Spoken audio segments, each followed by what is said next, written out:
Hello दोस्तों, मैं अनुराग चतुर्वेदी फिर आज अपने वीडियो के साथ हाजिर हूँ। आज मैं आप लोगों को कक्षा 10 के द्विघात समीकरण के बारे में बताने जा रहा हूँ और जो बच्चे कक्षा 10 में एग्ज़ाम देने वाले हैं उनके लिए बहुत ही फायदेमंद साबित हो सकता है। तो आइए देखते हैं द्विघात समीकरण तो हम पढ़े हैं, लेकिन हमको द्विघात समीकरण, ऐसा समीकरण जिसकी दो घात हो उसे द्विघात समीकरण कहते हैं। जैसे ax² plus bx plus c equal to 0, ये इक्वेशन का स्टैंडर्ड फॉर्म है, मतलब मानक रूप है। अगर अब मानक रूप मतलब अगर कोई इस तरह से दे 4x² plus 5x plus 7 equal to 0, तो ये मानक रूप है। लेकिन अगर इसी को कोई पलट दे 5x plus 4x² plus 7 equal to 0, ये मानक रूप नहीं होगा। अब जो पहला सवाल है द्विघात समीकरण का, अभ्यास 4.1 है। अभ्यास 4.1 क्वेश्चन नंबर 1 जो है, निम्नलिखित समीकरण का मानक रूप लिखिए। निम्नलिखित समीकरण का मानक रूप लिखिए। तो अब हमको पता है कि जो मानक रूप क्या है, जो स्क्वायर है वो सबसे पहले आना चाहिए। घात जो स्क्वायर है, द्विघात मतलब जिस समीकरण का सबसे बड़ी घात 2 होती है उस समीकरण को द्विघात समीकरण कहते हैं। अब ये जो पहला सवाल है, लिखा तो है दो घात समीकरण, लेकिन सबसे पहले दो घात पहले होनी चाहिए थी, तो 2x² पहले होगा।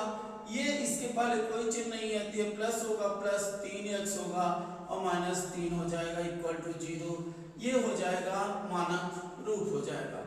इसी तरह से जो दूसरा इक्वेशन है 4x² प्लस 5x तो है, लेकिन बराबर 1 है, तो बराबर 1 को जब लेफ्ट हैंड साइड में लाएंगे, मतलब बाएं पक्ष में लाएंगे, तो जो प्लस 1 है वो माइनस 1 हो जाएगा इक्वल टू 0 हो जाएगा। अब इसके बाद तीसरा देखते हैं, ये भी 2y²। अब 3y को ट्रांसपोज करके लाएंगे तो 3y के पहले कोई चिन्ह नहीं है, तो इसका मतलब ये प्लस है। जब बाईं तरफ आएगा तो हो जाएगा -3y और प्लस 7 पहले से इक्वल टू 0। ये इसका स्टैंडर्ड मानक रूप हो जाएगा 2y² minus 3y plus 7 equal to 0। और लास्ट पार्ट इसका जो होगा वो 7y², और जब इसको ट्रांसपोज करके लाएंगे तो -2y और -2 को ले आएंगे तो +2 बराबर 0। ये हो जाएगा हमारा मानक रूप हो जाएगा। तो इस तरह से हम पहला क्वेश्चन देख चुके हैं कि मानक रूप कैसे निकालते हैं। अब हम दूसरा क्वेश्चन देखेंगे क्या करना है। दूसरे क्वेश्चन में हमको क्या करना है इसको देखेंगे। दूसरे क्वेश्चन में बताना है कि समीकरण जो दिया गया है वो दो घात है या नहीं है। जो हमको दूसरा क्वेश्चन मिला है कि निम्नलिखित जांच कीजिए कि निम्न द्विघात समीकरण है। क्या द्विघात समीकरण है? जांच कीजिए। दूसरा सवाल, क्या निम्न द्विघात समीकरण है? अब इसको देखेंगे। पहला सवाल है x + 1 whole square equal to 2x - 3। अब हम इसको कैसे बताएंगे कि ये द्विघात है कि नहीं। ये तो होल स्क्वायर दिया है। अब होल स्क्वायर का क्या कोई फार्मूला हम जानते हैं? अगर जानते हैं तो a + b whole square equal to a² + b² + 2ab होता है। यानी कि फर्स्ट पद, पहला पद प्लस दूसरा पद का जब जोड़ करते हैं उसका होल स्क्वायर होता है। तो पहला पद का स्क्वायर प्लस दूसरे पद का स्क्वायर प्लस 2 गुणे पहला पद गुणे दूसरा पद। तो इसमें क्या है, पहला पद x है और दूसरा पद 1 है, तो x का स्क्वायर क्या हो जाएगा, x² + 1² होगा प्लस 2 गुणे पहला पद गुणे दूसरा पद बराबर। अब इस तरफ जब देखेंगे तो 2 ब्रैकेट के बाहर है तो इसका गुणा होगा, तो 2 का गुणा हो जाएगा तो हो जाएगा 2x माइनस होगा 2 तिहाई 6 होगा। अब इसको आगे करेंगे x स्क्वायर तो x स्क्वायर ही रह जाएगा और 1 का स्क्वायर 1 होता है, 2x गुणे जो होगा वो होगा 2x बराबर 2x माइनस 6 हो जाएगा। अब फिर ट्रांसपोज करेंगे x square plus 1 plus 2x minus 2x, क्योंकि प्लस 2x जब इस तरफ आएगा तो माइनस 2x और माइनस 6 इस तरफ आएगा तो प्लस 6 हो जाएगा बराबर 0। 2x माइनस 2x कट के हो जाएगा कैंसिल और ये हो जाएगा x स्क्वायर प्लस 6x 7 बराबर 0। तो कहने का मतलब ये द्विघात समीकरण है, जांच हो गई।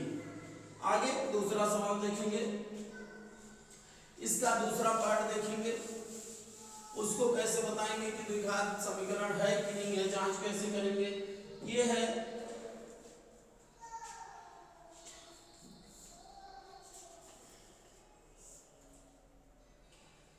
x स्क्वायर माइनस 2x बराबर माइनस 2 गुणे 3 माइनस x।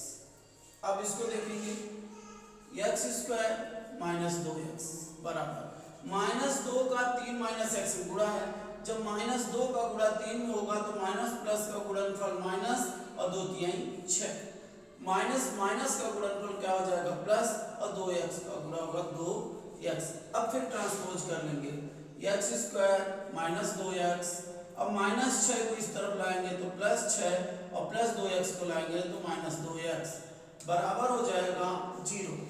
अब x स्क्वायर माइनस 2x जुड़ जाएगा, दोनों माइनस से दोनों जुड़ जाएंगे, लेकिन चिन्ह जुड़ के होगा, जुड़ेगा तो माइनस माइनस जुड़ेगा प्लस नहीं होगा, माइनस माइनस जुड़ के माइनस ही रहेगा, ध्यान देंगे माइनस माइनस जुड़ के माइनस ही रहेगा, इसको ध्यान देंगे और 2 2 4x हो जाएगा और प्लस 6 बराबर 0 हो जाएगा, यानी कि ये भी दो घात समीकरण है। हाँ, अब तीसरा देखेंगे,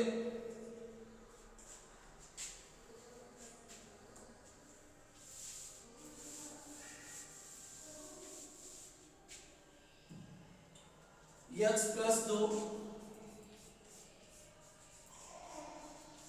x प्लस 1 बराबर x माइनस 1 x प्लस 3। अब इसको कैसे गुणा करते हैं, x का गुणा पहले इन दोनों में होगा x प्लस 1 में होगा, फिर प्लस 2 का गुणा x प्लस 1 में होगा, इसी तरह से इस तरफ x का गुणा x प्लस 3 में होगा, फिर माइनस 1 का गुणा x प्लस 3 होगा। अब गुणा करेंगे x का गुणा इन दोनों में प्लस 2 का गुणा इन दोनों में, फिर दूसरी तरफ x का गुणा भी इसमें, फिर माइनस 1 का गुणा भी इसमें होगा। अब x का गुणा x में होगा तो क्या होगा x स्क्वायर प्लस x का 1 में होगा तो x, प्लस 2 का गुणा x में होगा तो 2x, प्लस 2 का गुणा 1 में होगा तो 2 होगा, 2 1 9 2 होगा बराबर x का गुणा x में होगा क्या होगा x स्क्वायर, फिर प्लस का चिन्ह x का 3 होगा 3x, माइनस 1 का गुणा x होगा तो माइनस 1x मतलब माइनस x, और माइनस 1 का गुणा 3 होगा तो माइनस 3। अब इसको ट्रांसपोज कर लेंगे x square plus x plus 2x plus 2 minus x square minus 3x, plus x square इस तरफ आएगा माइनस x होगा, प्लस 3x इधर आएगा माइनस 3x होगा, माइनस x इस तरफ आएगा तो प्लस x होगा, माइनस 3 इस तरफ आएगा तो प्लस 3 होगा, इस तरह से 0 हो जाएगा। अब x स्क्वायर में x स्क्वायर घटा देंगे कुछ नहीं बचेगा, 1x 2x 3x, 3x में से 3x घटा देंगे कुछ नहीं बचेगा, केवल क्या बचेगा x प्लस और 2 और 3 5 बराबर 0, यानी कि ये दो घात समीकरण नहीं है। जांच हो गई कि ये क्या है, नहीं है, दो घात